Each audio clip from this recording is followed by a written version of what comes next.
सुप्रभात बच्चों। आशा करते हैं कि आप सब अच्छे होंगे, स्वस्थ होंगे। हिमालय की बेटियां पाठ के पिछले वीडियो में आपने पढ़ा कि बहती हुई नदियां प्यासी धरती को तृप्त करती हैं और जीव जगत को पोषित करती हैं तथा सबका कल्याण करती हैं। तो बच्चों, आज हम निबंध के आगे का अध्ययन करेंगे। लेखक बताता है कि ऐसी परिस्थिति में कालिदास ने अपने काव्य में बिरही यक्ष का वर्णन किया है, जिसमें यक्ष ने अपने मेघदूत अर्थात बादल से कहा कि बेतवा नदी को प्रेम का प्रतिदान देने जाना, तुम्हारी प्रेसी तुम्हें पाकर अवश्य ही प्रसन्न होगी। कालिदास को इन नदियों की चंचलता देखने से पता चलता है कि कालिदास जैसे महान कवि को भी नदियों का सजीव रूप पसंद था। काका कालेलकर ने नदियों को लोकमाता कहा है, क्योंकि नदियों ने शताब्दियों से मनुष्य के जीवन को जीवन दान दिया तथा इन्हीं नदियों में विभिन्न जलीय जीवों का संसार विकसित होता रहता है। इन परिस्थितियों में नदियों की पवित्रता तथा माँ की ममता का वर्णन किया गया है, जिसमें लेखक बताता है कि ये नदियाँ सबका कल्याण करती हैं। लेखक ने इन नदियों को हिमालय की बेटियां कहना अधिक पसंद करता है। बहन का स्थान कितने कवियों ने इन नदियों को दिया है। लेखक का जब मन उचट जाता है तब वह तिब्बत में सतलज के किनारे जाकर बैठ जाता है। दोपहर के समय में पैर लटकाकर वह पानी में बैठ जाता है, जिसके कारण प्रगतिशील जल ने असर कर लेखक के मन को तरोताजा कर दिया और लेखक गीत गुनगुनाने लगता है। लेखक ममता का एक और भी धागा बताता है, जिसमें हम इनके साथ हाथ जोड़ सकते हैं।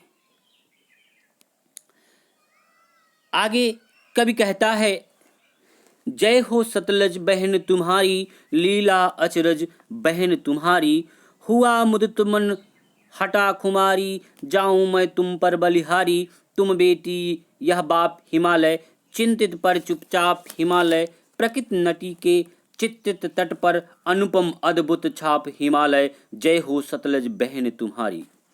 कवि का कहने का तात्पर्य है कि हे सतलज बहन तुम्हारी जय हो। भिन्न भिन्न प्रकार की आश्चर्यजनक लीला करने वाली बहन तुम्हारी जय हो। कवि का मन प्रसन्न होने के कारण मन में जो मलिनता थी समाप्त हो गई है। हे बहन, तुम पर अपना सब कुछ न्यौछावर कर दूं, अर्थात सर्वस्व अर्पण कर दूं। तुम हिमालय की बेटी तथा हिमालय तुम्हारा पिता है। इस तरह का गीत गाता हुआ कवि का मन प्रसन्न हो जाता है। तो बच्चों, आज की कहानी में बस इतना ही। चलो देखते हैं कि आज आप लोगों ने क्या सीखा। बहुविकल्पी प्रश्न। आपका पहला प्रश्न है, कालिदास ने अपने काव्य में किसका वर्णन किया है? आपके विकल्प हैं का सागर का, खा वृक्षों का, गा राजाओं का, घा बिरही यक्ष का। आपका सही विकल्प है घा बिरही यक्ष का। आपका अगला प्रश्न है, काका कालेलकर ने नदियों को क्या कहा है? आपके विकल्प हैं का समुद्र का, खा सरिता, गा लोकमाता, घा इनमें से कोई नहीं। तो बच्चों, आपका सही विकल्प है गा लोकमाता। आपका अगला प्रश्न है, लेखक का मन उचट जाने पर वह किस नदी के किनारे जाकर बैठ जाता है? आपके विकल्प हैं का गंगा, खा यमुना, गा सतलज, घा सरयू। तो बच्चों, आपका सही विकल्प क्या है? गा सतलज। आपका अगला प्रश्न है, लेखक ने नदियों को हिमालय से किस रूप में संबद्ध किया है? आपके विकल्प हैं का पिता के, खा पुत्र के, गा बेटी के, घा इनमें से कोई नहीं। तो बच्चों आपका सही विकल्प क्या है? गा बेटी के। प्रश्नाभ्यास के प्रश्न, निम्नलिखित प्रश्नों के उत्तर लिखिए। आपका पहला प्रश्न है, सिंधु और ब्रह्मपुत्र की क्या विशेषताएं बताई गई हैं?